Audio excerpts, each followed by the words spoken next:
And back again with Trackside Northeast. I'm Joe Cortese, your host. I am joined by Gio Ruggiero. Gio, pleasure to have you into. This has been a long topic of a discussion. Everyone's been telling me to get you in here, so I appreciate you coming in and talking to us about your life, Northeast racing, and everything. So we'll start right off the bat with how you got into racing, where it all began. You're from Seekonk originally, so you got ties to the Speedway, but tell me about your journey throughout it so far. Yeah, thank you for having me on. I'm excited to be here and talk with you today. But I started racing because I went to Seekonk Speedway. I live about 10 minutes from the track, and I went there with my uncle and my mom. I think it was 2017, and they had a Bandolero car on display, and they were trying to promote the series. It was just starting up there, and thought it was awesome. Looked pretty cool, and I was like, Mom, like, this looks pretty cool. Can I get into this? What do you think? And she shut me down. She definitely didn't want a part of it. She says, too dangerous. I don't want you doing this. And then I went to my dad, and my dad thought it was cool, and he had known some people, so we went and bought a car and kind of started from there, and I raced for about 3 or 4 years at Seekonk before I started racing in North Carolina. So young. So what age did you start? What age was that? I believe I was 11. 11. Wow. Okay, so I have a question then, a little more personal. How did you get Mom on board after you got Dad on board? Do you have to do the dishes a little bit, or Honestly, is that still work in progress right now? Yeah, no, I mean, she loves it now, actually. So she's super into it. She's really involved, and she watches all the races. I don't even think she gets nervous anymore. I know she used to get pretty nervous watching, but my parents love it, and they're always pretty excited for me. But when I first went behind her to my dad to get into it, I don't really remember how that went over. I don't think she was too mad. I think she knew, me and my dad, they're going to do it anyway. They're not going to listen to me. So. Well, it's like parents. Once they see that glisten in your eye and you understand, it's like, wow, this is what this kid wants to do. Yeah. This is exactly where we want to go. So, all right, racing career, we know how it started, and you've gone a lot farther into it. So while racing at Seekonk, I mean, when you were younger, do you have any fondest memories or best win or anything that comes to mind that you think about with where you are now in your racing career? I got a lot of memories from Seekonk, but the part that I really enjoyed the most was just growing up there and kind of being around it racing. Like I said, I started when I was 11 and made a lot of friends over there. It's kind of cool. I've been back a couple of times since to go and watch some races just to see all the kids, coming up through the Bandoleros and legend cars, learning and so involved with the sport. I think it's growing a lot. And, the reason I went down to North Carolina is because it's a lot bigger in that area. And that kind of put me in the spotlight to get more notice down there. But it looks like it's been growing really well up here, especially for the younger kids. So I'm excited about that. Oh, yeah, especially getting young kids into racing. I mean, that's what it's all about. Plus, you got to start them young nowadays. It's not like we see, you ever seen the old movie, The Rookie? Baseball player who's a high school teacher, and he ends up getting back to the majors. It's actually a true story, believe it or not. But, you got to start young, and you got to get going. And, along these journeys and everything you do, there's people that make an influence on your life. Is there anyone from Seekonk or from the Northeast in general that was able to teach you a lot that's gotten where you are today?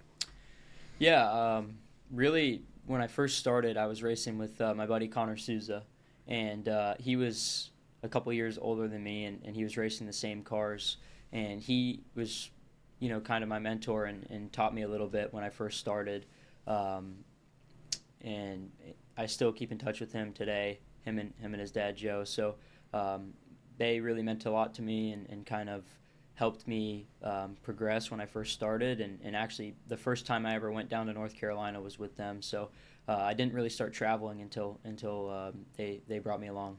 Oh, that's awesome, man. There's always that connection. It's the local racing community, whether it's family, friends, or just people that you meet at the track. But, how would you describe racing in the Northeast compared to everywhere else that you've raced? Is there any difference or, then describing, crowds, other racers, anything that kind of stands out to you? I think it's definitely a lot different up here, but everything's different up here, Obviously, you got the modifieds, which are super big. They draw a really big crowd, and they're awesome to watch. That's not as big in the North Carolina area. It's more late model stock racing, and you don't really have that up here. But, New England racing is awesome, and I love the short track aspect of the racing up here. You got a bunch of tracks in New Hampshire, a couple in Maine, but Seekonk is one of the biggest around, and I think they put on great shows weekly. Oh yeah, they do a fantastic job over there. Now, switching over to your ARCA series, you raced in 2024. You had a lot of success there, and you had a lot of success on the short tracks. Do you think growing up around a short track made that difference for where you are now?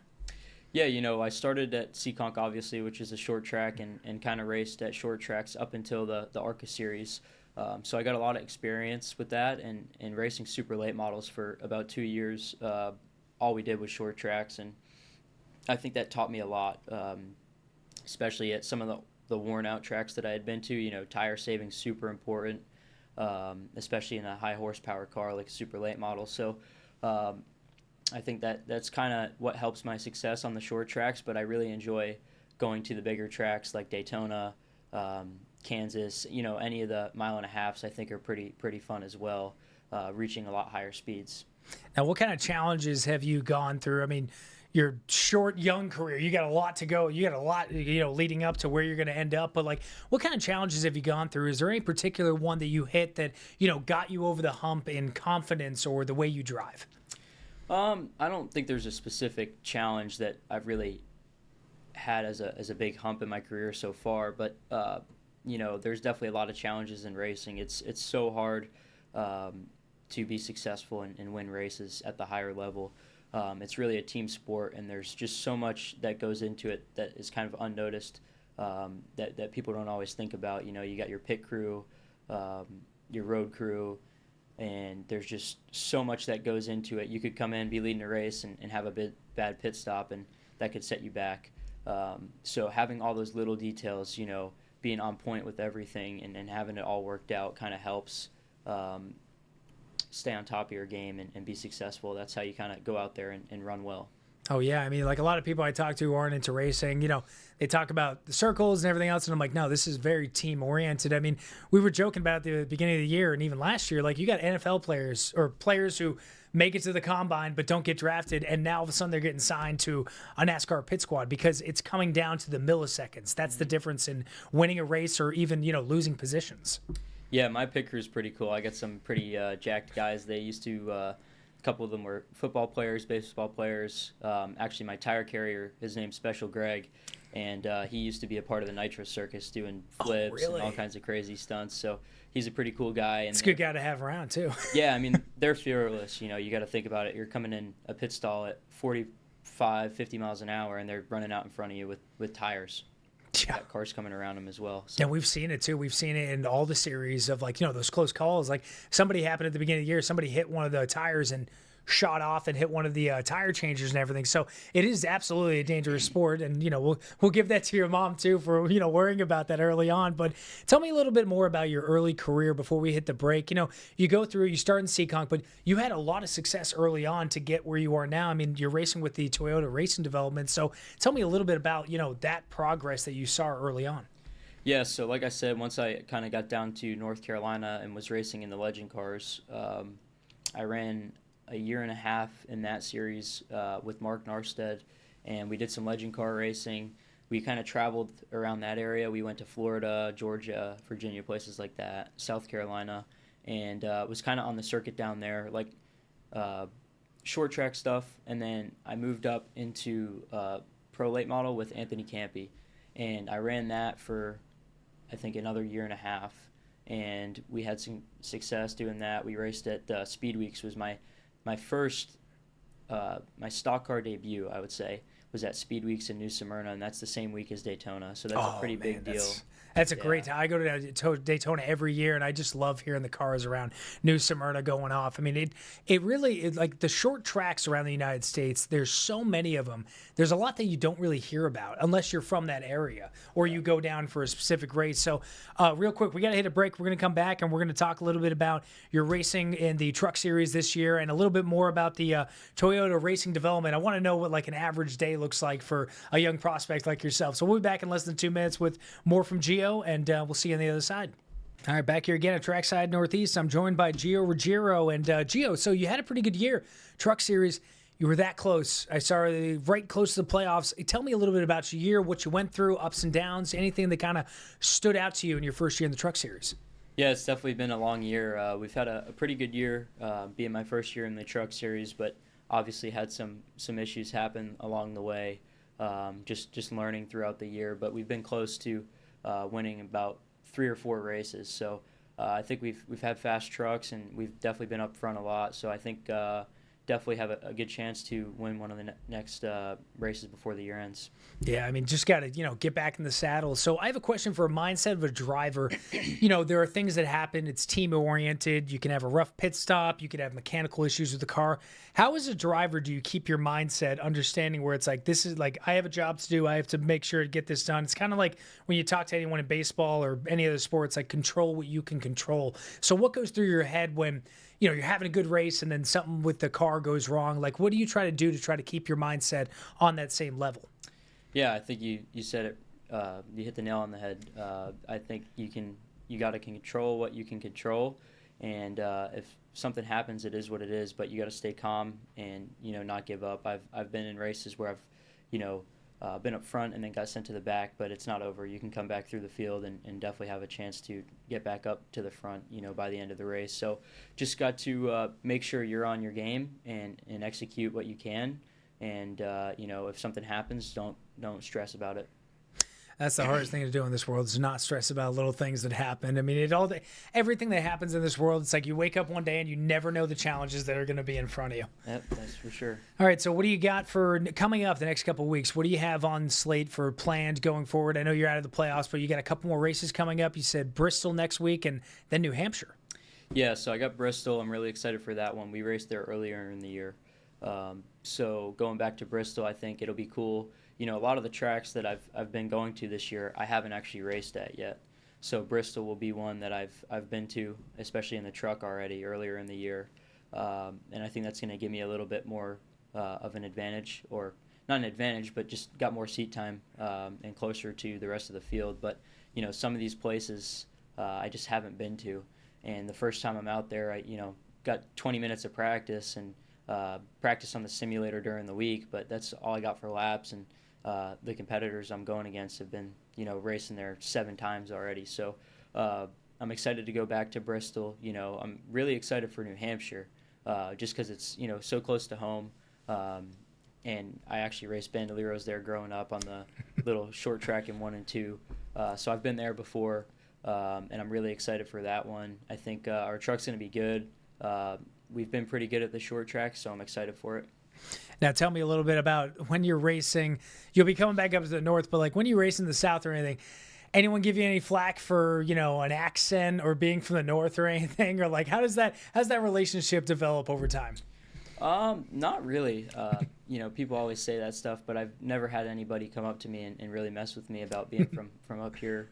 There's definitely not a lot of other people from the area, especially Rhode Island and Massachusetts, that are down in North Carolina. So I'm definitely one of the only ones. I don't really have anybody to talk to about anything up here. They're all, from North Carolina, or some being from Texas and South Carolina and kind of southern states. So they got the accent, not me. That's perfect. Well, so, hey, New Hampshire, do you ever, even in North Carolina, or I know you don't see a lot of people, but when you race up here in the Northeast, do you get a chance to see like maybe some folks from Rhode Island or Massachusetts coming to see you? Like, how's that work out? Do you meet up with anyone during the race or anything? Yeah, we really haven't raced too close so far. I think the closest one was Lime Rock, and that was about 3.5 hours maybe. Yeah. And I definitely got to see some family and friends there, so I'm sure it'll be the same for New Hampshire. But everybody goes to that one. Everybody will be at Loudon, so I'll definitely get to see a lot of close friends and people that I used to race with, I'm sure. Yeah, and how's the support been? I mean, 18 years old? 19 years old. Like, so you have the world in your hand right now, and you have so much going for you. How does the support help you get through anything that you may have like a tough time going through? It's like, you're an 18-year-old kid and you're also racing as a professional. So, you're young, you have a lot going on, but how does that support help you throughout your day to day? Yeah, I definitely have a lot of support from all the people that I've been around in racing, especially from this area. I think everybody supports me, and I really appreciate that. That's why I like to, go back to Seekonk and watch the local races when I'm back home. But I really enjoy having the around me that I do, especially I've kind of built up a good group of people around myself in North Carolina as well. So I'm very thankful for that. Everybody loves you. That's just as simple as yeah. You just get along with everybody, which is good because, it helps when you get along with everyone because you never know what's going to happen on the track. I mean, we were talking a little bit earlier about my favorite driver being Ross Chastain. You guys having a little, had a little accident and everything like that, a crash, they happen and stuff like that. But it's one of those things where it's like, hey, you can be the fan favorite everywhere. Eventually, someone will think that you're a villain here or there. But the good thing is somebody like Kyle Busch has made an entire career off of that. So, being rough and rowdy. Question I have for you, who was your favorite driver growing up? And is there anyone that you really look up to in any one of the series that you want to follow in their footsteps? Kyle Busch. It is Kyle it Busch, is my Kyle. favorite driver. Now, is it his racing style or his personality? I think all of it. Honestly, I think that Kyle Busch and Tony Stewart are two drivers that I can look at and say they'll do whatever it takes to win. There's other drivers that are that way, but I think that they're open about it, and I really respect that. And I think they're very adaptable. You look at Kyle Busch, and he can get in anything and run good. You've seen him for years running the Truck Series, Xfinity, and Cup, doing all three, and he, be in contention for a win. So I really think that he's a really good driver and do whatever it takes to win. He'll race you hard. So, have you got a chance to meet him yet, by any chance? I've seen him around a little bit at Millbridge and stuff like that, but never really went up and talked to him yet. Is there any drivers out there that are open about younger drivers coming and asking about any sort of advice or anything when you go through this? Yeah, I think there's a lot of guys who are pretty open. Racing in the Truck Series, I've had some people come down and be my teammates. Brandon Jones raced the Xfinity Series, and he's raced in the trucks for Tricon. So when you have people like that come and race for your team, you can go and lean on them and ask them some questions, and I think that's very helpful. So yeah, I enjoy having good resources like that when they come and race for Tricon. Absolutely. All right, so we're going to take one more quick break, and we'll be back on the other side. I want to talk to you a little bit more about the Toyota racing development, what goes in it. There's a lot of talk with simulators nowadays, which is completely different than 20 years ago, as you were saying, with you have minimal time to understand a track and get through all the ins and outs of it. But, I want to know what goes into the development and whatever you can tell us about the training you go through right now. So we'll be back in less than 2 minutes with more with Gio on the other side. All right, back at it again for our final segment. Gio, I got to talk to you about this Toyota racing development. I mean, it's pretty interesting when you look at the different ways in training and how it's changed over the years in racing in general. So walk me through kind of an average day or an average week. What does it kind of look like? Where do you go? What do you do? Workouts, any sort of mind training, things like that? Yeah, so Mondays is a pretty busy day for me. Usually on a Monday, I'll go to the Toyota Center in the morning. I like to work out at 7 a.m., try to be the first one there. Work out in the morning, have that over and done with. Also on Mondays, I usually meal prep. So I'll cook about 6 to 8 meals for the week. And then usually around 3 o'clock, I have a team meeting with Tricon, post-race meeting, and we kind of break down the weekend and things we could have done better, things we need to look at for the next one, and what we did good. So that's kind of how my Monday goes. Then Tuesday, working out again in the morning, and I usually do 7 a.m. throughout the whole week. So every morning I'm working out at the Toyota Center. And then I have the simulator as well. So that's in Salisbury, North Carolina, at the TRD headquarters. So it's about 40 minutes from where I live. Usually get about an hour and a half to 3 hours a week on sim. Wow. That's about average. So I think the sim is a super useful tool. It's a full motion rig. And it kind of replicates everything that you feel in real life pretty closely. I was going to say, what is like the one difference you could maybe pinpoint that's, I mean, obviously, the car is going as fast as it is in real life, but what's one of those one differences that is, maybe would change compared to what you saw in the simulator and what you see when you get on the track for the weekend? If you wreck, you can't hit the reset button in real life, I can tell you that. This is true. I mean, it's one of those things where, you see it all over social media, the gaming world. It's changed everything. Byron had that, he had that whole, I had no idea he was an iRacer beforehand. And it kind of, you start seeing like the ins and outs in the new Netflix documentaries. They kind of show what drivers go through. It's not like the old days where it was, beer on a Friday night, party on a Saturday, and then Sunday you get in the car and start racing. So a lot of things have changed. Question on your meal prep: chicken and rice. What's the normal week, or you kind of change it up? I make some different stuff. I have a nutritionist. Oh, very nice. She does a really good job, and we kind of go and pick different meals that we will make. But I've had everything. Ground beef, steak, chicken. Everything's pretty healthy. Oh, the good stuff. Do you ever bring back Italian from Rhode Island, from Federal Hill or anything? I tried to bring down some modern pastry one time when I was driving down there. I put a bunch of cannolis and ricotta pie, and I put it in a big freezer, like a cooler with a bunch of ice, and I made it all the way down there, and luckily it didn't melt. I brought them all pastries, and they loved it. So that was really good. But yeah, kind of back to the Toyota program, like the stuff and the technology that they have, it's just crazy. There's so many resources there. I work out in the heat room once a week, and that kind of simulates what it feels like inside the car because it gets so hot. Oh, yeah. It gets usually around 120 degrees in the car, depending on the outside temperature. But we work out in that heat room for about an hour, and it's got a bike, a skiing machine, a rower machine. I do like extensive, intense cardio. So I really enjoy doing that, and think that it really helps me prepare for the weekends. Now, question, do you have, because, I mean, I work out a lot too, in a deficit and everything. Do you have trouble keeping weight on with all that, with being in the race car and the heat that you get up to? I mean, like, you can imagine 120 degrees in a car, you're losing water weight like crazy, and let alone eating. But do you have trouble keeping weight on throughout it or anything? Yeah, my calorie intake is pretty high, as well with, carbohydrates. So I think that kind of helps, keep my weight from training and all the stuff I do on the weekends. But it's definitely easy to get dehydrated. So there's a lot of resources we have. They give us hydration packets with all kinds of things, electrolytes and sodium, that will kind of help us, keep replenished. So during the weekend, I got a whole box actually in the race hauler with snacks, healthy snacks, energy gummies, energy bars, all kinds of stuff, hydration powders to have before and after the race that kind of keep me in check. Got to keep the fuel going. Plus, you're growing. You're 18. I mean, you're going to eat, the entire cabinet by the time until you're 25. Yeah. I can speak with that from experience. I mean, like, it's great being young. You can eat whatever you want, but also it's good to have a nutritionist, because me personally, I didn't get a nutritionist. I went to college baseball, played up at Keene State, and I didn't really find a nutritionist till I was up in Maine. I did CrossFit, and I learned so much from them. It was very interesting what you learn about what you put in your body, what helps, what is harder to work off and burn, and what you're supposed to do on a normal day with intake and everything.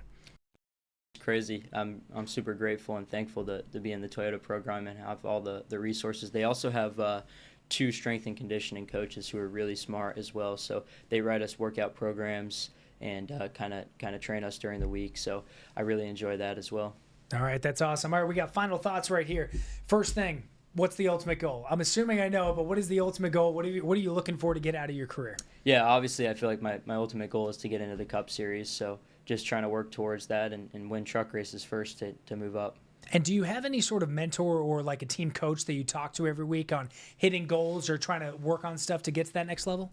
I don't have a specific mentor, but I do have a driver coach that kind of helps a couple drivers in the Toyota program.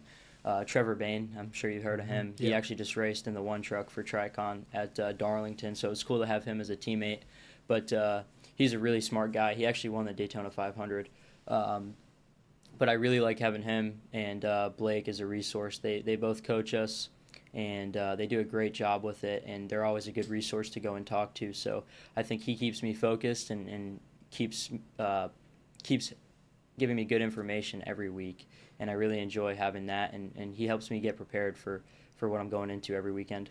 Absolutely. Well, hey, best of luck. You got Thursday in Bristol, and then you'll be back up here in New Hampshire. So, Rhode Islanders, Massachusetts natives, make sure we get up there and support Gio in New Hampshire. Friday night, I believe it is, for a New Hampshire race, and Thursday for Bristol next week. So, Gio, I appreciate you coming in, man. And by the way, I got to notice this. I wear a suit and tie every day. He's better dressed than I am today, but love the suit. You look good, and I thank you so much for coming in. It's great having these conversations with drivers from the Northeast and seeing the success you have, and I wish you the best of luck in the future. Thank you. I appreciate you having me on. All right. I'm Joe Cortese from Trackside Northeast. We'll see you back here again next week.